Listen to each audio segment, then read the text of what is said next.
पढ़ेंगे chapter number 8 fraction. बच्चों fraction क्या होता है?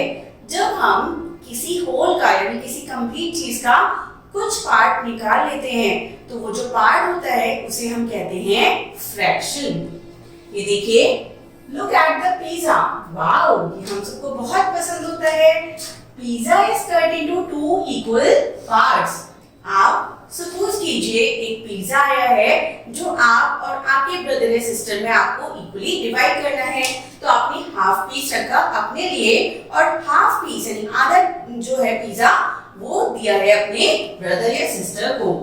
Each part is the fraction of the whole. तो बच्चों ये जो कंप्लीट पिज्जा था इसे हम कहते हैं होल। और इसके आपने 2 पीसेस कर लिए यानी 2 पार्ट्स कर लिए। हर एक पार्ट को क्या कहा जाएगा? Each part is called as fraction of the whole. So इसे कहा जाता है fraction whole. Look at the circle. ये जो सर्कल है ये हम आगे चल के पार्ट्स में डिवाइड करेंगे। It is divided into 2 equal parts. हमने इसे ए और बी 2 पार्ट्स में डिवाइड किया है। Each part is 1/2 of the whole. तो बच्चों ये कंप्लीट सर्कल था हमारा होल और इसे हमने 2 पार्ट्स में बांटा है। तो यानी ए पार्ट को मैं क्या कहूंगी? आउट ऑफ 2 पार्ट्स ए कितना है? 1 पार्ट। जब मैं इसे 2 पार्ट्स में बांट रही हूं तो ये 2 में से 1 पार्ट है। हम इसे कहते हैं half. Half is a fraction and is written as 1/2 and reads 1/2। हम इसे बच्चों कैसे लिखते हैं? 1/2। हम इसे बोलते हैं या तो हाफ या 1/2। नेक्स्ट देखते हैं, a triangle is divided into 3 equal parts। तो बच्चों यहाँ पर एक ट्रायंगल है जिसे हमने 3 इक्वल पार्ट्स में डिवाइड किया है। ये देखिए पूरा ट्रायंगल हो गया हमारा होल और हमने इसे क्योंकि 3 इक्वल पार्ट्स में डिवाइड किया है तो हम इस एक पर्टिकुलर पार्ट को क्या कहेंगे? Out of 3 part it is the 1 part. The each part is equal to the 1/3 and it is written as 1/3। हम इसे कैसे लिखते हैं? 1/3। आउट ऑफ 3 पार्ट एक सिंगल पार्ट क्या है? 1 है, तो 1/3। 1/3 is the 3 equal parts of the whole. Next are quarter और 1/4। तो बच्चों अब हम देखेंगे 1/4 क्या होता है। The circle is divided into 4 equal parts A, B, C and D। यहाँ पर हमारा एक सर्कल है जिसे हमने 4 इक्वल पार्ट्स में बांटा है बच्चों, A, B, C and D। The each part is the quarter or the whole or 1/4 of the whole। अगर मैं A पार्ट की बात करूं तो A पार्ट कितना है? Out of 4 parts it is a 1 part. तो मैं इसे कैसे लिखूंगी? 1/4। इसी तरह मैं B को भी लिखूंगी 1/4, C को भी हम लिखेंगे 1/4 और D को भी लिखा जाएगा एज 1/4। तो बच्चों ये जो 1/4 पार्ट है होल का इसे कहा जाता है क्वार्टर। हम इसे क्या कहते हैं? It is called as either quarter या हम इसे कहते हैं 1/4। और इसे कैसे लिखते हैं हम? 1/4 and read as 1/4 or 1/4 या quarter। A quarter is one of the 4 equal parts of the whole। तो बच्चों जब भी हम किसी होल को 4 equal parts में डिवाइड करते हैं तो one of the part उसे क्या कहा जाता है? as quarter। 4 quarters make a whole, 2 quarters make a half। तो अगर हम इन 4 क्वार्टर्स को जो हमारे 1/4 पार्ट हैं अगर हम 4 पार्ट्स को आपस में ज्वाइन कर दें तो क्या बन जाएगा बच्चों? एक होल यानी कंप्लीट हमारा ऑब्जेक्ट बन जाएगा। और इसी तरह अगर हम खाली 2 पार्ट्स को ज्वाइन करते हैं, ये देखिए अगर हम खाली 2 पार्ट्स को ज्वाइन कर रहे हैं तो हमारा कितना आया है? It is a half. ये होल का आधा आ जाएगा यानी 4 quarters make a whole or 2 quarters make a half। Now fractions। अब फ्रैक्शन में हम पढ़ेंगे thirds. 1/3 is 1 part out of 3 equal parts। तो बच्चों फ्रैक्शन में हम हमेशा चीजों को इक्वल पार्ट्स में बांटते हैं और देखते हैं हमने उसमें से कितना पार्ट लिया है। अब यहाँ पर एक सर्कल को हमने 3 इक्वल पार्ट्स में बांटा था और एक पार्ट हमारा शेडेड है। So what we will write, out of 3 parts 1 part is shaded. तो इसे हम क्या बोलेंगे, 1/3। नेक्स्ट देखिए, अगेन हमारा सर्कल 3 पार्ट्स में बटा हुआ है। अब कितने पार्ट शेडेड है? So out of 3 parts 2 parts are shaded. तो बच्चों इसे हम क्या बोलेंगे, 2 parts out of 3 equal parts. Next, अब हमारे सर्कल को 3 इक्वल पार्ट्स में बांटा गया और 3 के 3 पार्ट्स हमने शेड कर दिए। तो इसे क्या कहा जाएगा, 3 parts out of 3 equal parts.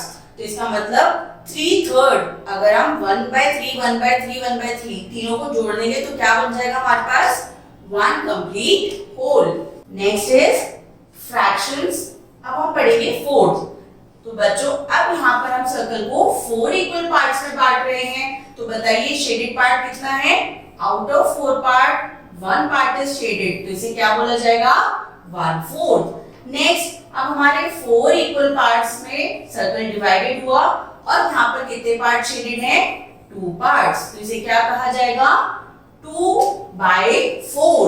ऐसे हम क्या कहेंगे, 2 parts out of 4 equal parts. 4 equal parts में से 2 पार्ट्स हमने लिए हैं या इसे हम कह सकते हैं शेडेड है और इसे कहा जाता है 2/4। नेक्स्ट, आउट ऑफ 4 पार्ट्स कितने पार्ट शेडेड है बच्चों, 3। So it will be read as 3/4। अब हमारे 4 पार्ट्स में से चारों के चारों शेडेड हैं। तो इसे हम क्या बोलेंगे, 4/4। और 4/4 क्या बनता है, हमने अभी पढ़ा है 4 quarters together make a complete whole. चलिए अब करते हैं exercise 8.1। Shade the given fractions in the figures. अब बच्चों हमें फ्रैक्शन को देखकर फिगर में शेडिंग करनी है। फ्रैक्शन हमें क्या दिखा रहा है, 3/4। यानी आउट ऑफ 4 पार्ट्स हमें कितने पार्ट्स लेने हैं, 3 पार्ट्स। तो ये हमारा होल है जो कि 4 पार्ट्स में डिवाइडेड है, 1 2 3 एंड 4। और इसमें से हमें 3 पार्ट्स लेने हैं। सो शेड द 3 पार्ट्स 1 2 एंड 3। आप कोई से भी 3 पार्ट्स शेड कर सकते हैं। नेक्स्ट हमारा फ्रैक्शन है 5/6। तो बच्चों इसका क्या मतलब है, 6 इक्वल पार्ट्स में से मुझे 5 पार्ट्स लेने हैं। हमारी फिगर 6 इक्वल पार्ट्स में डिवाइडेड है और हमें उसमें से लेनी है 5 पार्ट्स। तो चलिए 5 पार्ट्स को शेड करते हैं, 1 2 3 4 एंड 5। आप कोई से भी 5 पार्ट्स शेड कर सकते हैं out of the 6 parts. Next fraction है 7/10। तो यानी हमारी जो होल है वो 10 इक्वल पार्ट्स में डिवाइडेड है और उसमें से हमें कितने पार्ट्स लेने हैं बच्चों, we have to take the 7 parts. तो चलिए 7 पार्ट्स को कलर करते हैं, 1 2 3 4 5 6 एंड 7। इस तरह हम अपने 7 पार्ट्स को शेड कर सकते हैं। Next question number 2, write the fraction of each of the following shaded regions. अब हमें इन शेडेड रीजन्स के लिए फ्रैक्शन लिखना है। सबसे पहले देखिए बच्चों, हमारा जो होल है वो कितने पार्ट्स में डिवाइडेड है, 1 2 3 and 4। So out of 4 parts हमारे कितने पार्ट्स शेडेड हैं, हमारे 2 पार्ट्स शेडेड हैं। तो यानी we will write 2/4 out of 4 equal parts 2 parts are shaded। हमें बताना है शेडेड पोर्शन का फ्रैक्शन। अब हमारा दूसरा होल देखिए, ये हमारा अगेन 4 पार्ट्स में डिवाइडेड है and how many parts are shaded, we have 2 parts shaded। so again we will write 2/4। C part देखते हैं, देखिए कितने पार्ट्स में हमारा होल डिवाइडेड है, 1 2 3 4 5। So out of 5 हमारे कितने पार्ट शेडेड हैं, 1 and 2। 2 पार्ट शेडेड हैं आउट ऑफ 5 पार्ट्स। तो ये हमारा क्या फ्रैक्शन बनेगा, 2/5। चलिए नेक्स्ट देखते हैं न्यूमरेटर एंड डिनोमिनेटर। अब ये क्या होते हैं न्यूमरेटर और डिनोमिनेटर? हर फ्रैक्शन में टू न्यूमरल्स होते हैं बच्चों। Every fraction has two numerals. These numerals are separated by a small line called bar. The numeral above the bar is called numerator and the numeral below the bar is called denominator. ये देखिए जैसे मैंने लिखा 3/5। तो हर fraction में दो parts होते हैं। जो लोअर पार्ट होता है वो दिखाता है total number of equal parts जिसमें हमने होल को डिवाइड किया है, और जो ऊपर वाला पार्ट होता है वो दिखाता है हमने कितने पार्ट्स यूज करे हैं या लिए हैं। तो बच्चों ये बनता है फ्रैक्शन। इस लाइन को जो हमारे ऊपर और नीचे की डिजिट को डिवाइड करती है इसे कहा जाता है बार।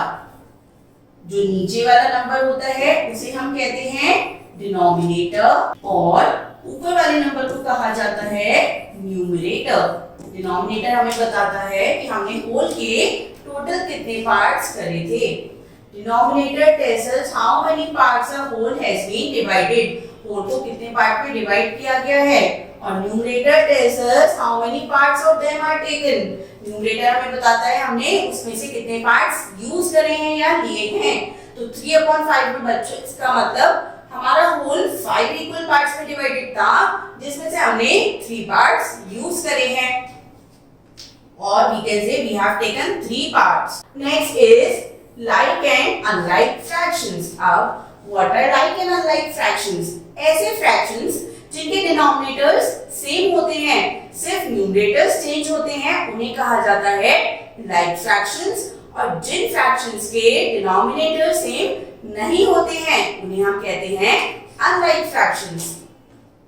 The fractions having the same denominator are called like fractions. ये देखिए बच्चों 1/7, 2/7, 3/7, 4/7, 5/7, 6/7 इन सभी में डिनोमिनेटर्स सेम हैं। तो इसलिए हम इन्हें क्या कहेंगे? like fractions. The fractions having different denominators are called unlike fractions. जिन fractions के denominator सेम नहीं होते उन्हें हम कहते हैं unlike fraction. Like 2/5, 3/8, 1/7, 5/9. ये सभी क्या है बच्चों? These are unlike fractions क्योंकि इनके डिनोमिनेटर सेम नहीं है। Next is exercise 8.2. Write the numerators and denominators of the following fractions. अब बच्चों आपको इन सभी fractions के numerators और denominators बताने हैं। चलिए करते हैं ए पार्ट। ए पार्ट का न्यूमरेटर कितना है? NR is for numerator, so numerator is 4. बार के above जो नंबर है that is numerator और इसका डिनोमिनेटर कितना है? It is 7.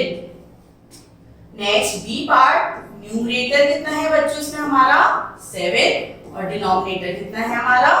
10. C part, numerator is 5 और डिनोमिनेटर है हमारा 11 क्योंकि वो है हमारा बार के नीचे। Rest of the parts please do it yourself. Write the fractions whose numerators and denominators are given. चलिए क्वेश्चन नंबर 2 में अब हमें numerators और denominators given है, हमें सिर्फ फ्रैक्शन फॉर्म करना है। न्यूमरेटर है 5, डिनोमिनेटर है 11, तो बताइए फ्रैक्शन क्या बना? It will be 5/11. B part, numerator है 3 और डिनोमिनेटर है 5, तो बच्चों फ्रैक्शन कितना बनेगा? 3/5. सी पार्ट, डिनोमिनेटर है 12 और न्यूमरेटर है 7। बच्चों कभी भी हमें कंफ्यूज नहीं होना कि पहले वाला क्वेश्चन न्यूमरेटर होगा और बाद वाला डिनोमिनेटर होगा। हम अगर 12/7 लिख देंगे ये रॉन्ग हो जाएगा, हमारा न्यूमरेटर बाद में दे रखा है। न्यूमरेटर है 7 और डिनोमिनेटर है 12, तो हमारा फ्रैक्शन बनेगा 7/12। D, E and F part, please do it yourself. Question number 3, write if the given pair of fractions are like or unlike. अब हमें given pair of fractions को observe करके बताना है कि क्या ये like fractions है या unlike fractions है। अगर same denominator होगा तो they are like fractions, अगर same denominator नहीं है so they are unlike fractions. 3/8 and 5/8 दोनों का denominator कैसा है? Same, तो ये है हमारे like fraction। B b part again the denominator same, तो ये भी हुए हमारे लाइक फ्रैक्शंस। c पार्ट हमारे 1/3 और 2/3 में डिनोमिनेटर्स सेम है, दैट इज 3, तो ये अगेन होगा हमारा लाइक फ्रैक्शन। d पार्ट देखते हैं बच्चों, डिनोमिनेटर यहाँ पर भी सेम है 5, तो again it will be a like fraction. e part 1/7 and 3/8। अब यहाँ पर हमारा न्यूमरेटर जो डिनोमिनेटर्स हैं they both are not same, ये है डिफरेंट, तो ये हो गए हमारे अनलाइक। f पार्ट देखते हैं, again our denominators both are same, तो ये हो गया है हमारा लाइक फ्रैक्शन। सो ये थे हमारे fractions. I hope you enjoyed this lesson. Thank you.